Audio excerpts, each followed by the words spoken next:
Hello, welcome to my garden. I'm Gary Simon, and Sheila Conway has asked me to do a follow-up video blog for WPS Eco. It's a beautiful autumn day, the sun is shining, and I can't wait to plant some bulbs for a spring display. But I just want to say a few words first about what happened to the summer display. We were dealing with an immense drought, very, very difficult gardening conditions. But it seems to me that the shade-loving plants, the hostas, the heucheras, the begonias, the fuchsias and the coleus all did particularly well in those dry conditions. And I've certainly learnt from that and will be taking it forward to next year.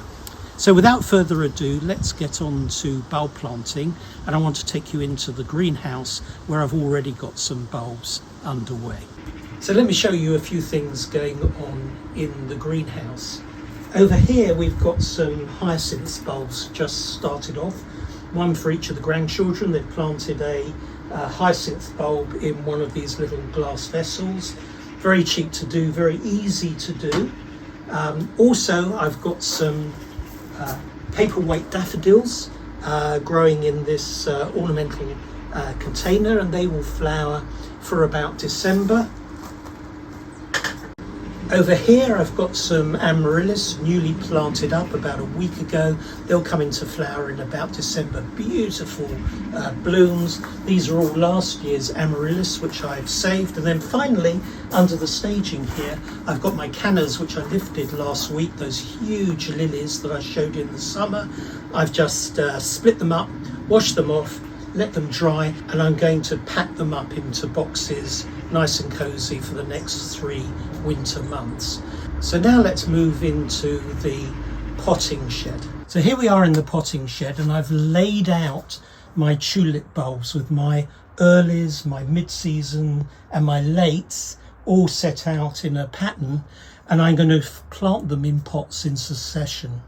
I'm going to plant containers with tulips, and instead of leaving them outside, they're going to be in here frost-free for 2 or 3 months. If you haven't got a shed, you can use a garage or an undercover space as long as it isn't freezing and wet. The problem with containers is if you leave them outside during the winter, first of all, the squirrels get to all the bulbs, they dig them out, and there's nothing you can do to protect them. And secondly, the bulbs in containers get totally waterlogged. We've had 2 really bad springs and the bulbs rotted in the containers. So today I'm going to plant 2 early varieties. Candy Prince, this beautiful lavender colour, and Apricot Fox. I think they'll go beautifully together. They're both early varieties. I'm going to use 12-inch containers. So in one of these I can probably get 20 tulip bulbs. I cram them in. I don't have them separated by a few inches like the packet says you should, because I'm not planting them in the garden where they need to expand and naturalise. Here I'm really after one thing, which is a display in around April, May time. So the first job is to get the compost ready, and drainage is particularly important. So I'm going to take some compost here.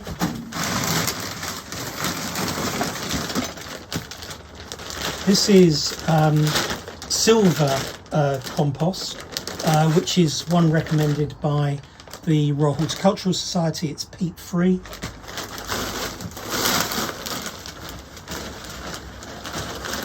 And I'm going to mix it with some sand because I want it to have more drainage.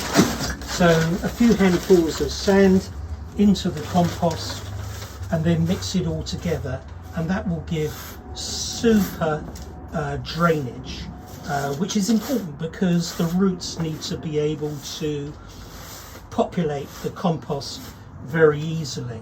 So I take my container, into the bottom I put a couple of crocks, bit of broken crockery. That will improve drainage as well and make sure the drainage holes don't get blocked. Put the compost in like that, fill it up about a third full, and that's ready now to take my bulbs. So now I like to put a few handfuls of pebbles into here so the bulbs sit on a pebble base and they don't get waterlogged. And now I place the bulbs pointy side up. The basal plate where the roots come out are on the bottom, and I pack in 20 of these bulbs together. Almost there now. You can see they're very closely packed together. Not what the packet says at all, of course. So now just cover them up. Don't worry about the expense of the compost, because at the end of the season all of this goes on the compost heap and gets mixed in with other organic material and thrown on the garden so that you're recycling it. Have a nice big label and stick it in the pot. So now what I'm going to do is give the pot a good drink.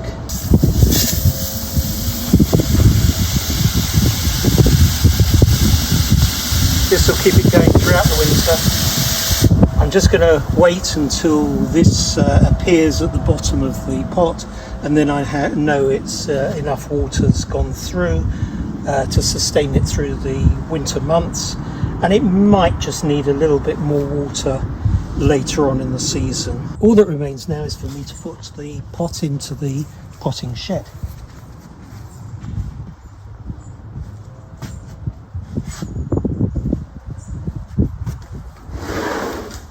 So we've now done all the hard work. All the bulbs have been put to bed. We're just going to wait for the results in April and May. There's still time to grow some bulbs if you haven't bought some already. And I look forward to catching up with you again in the spring. Bye.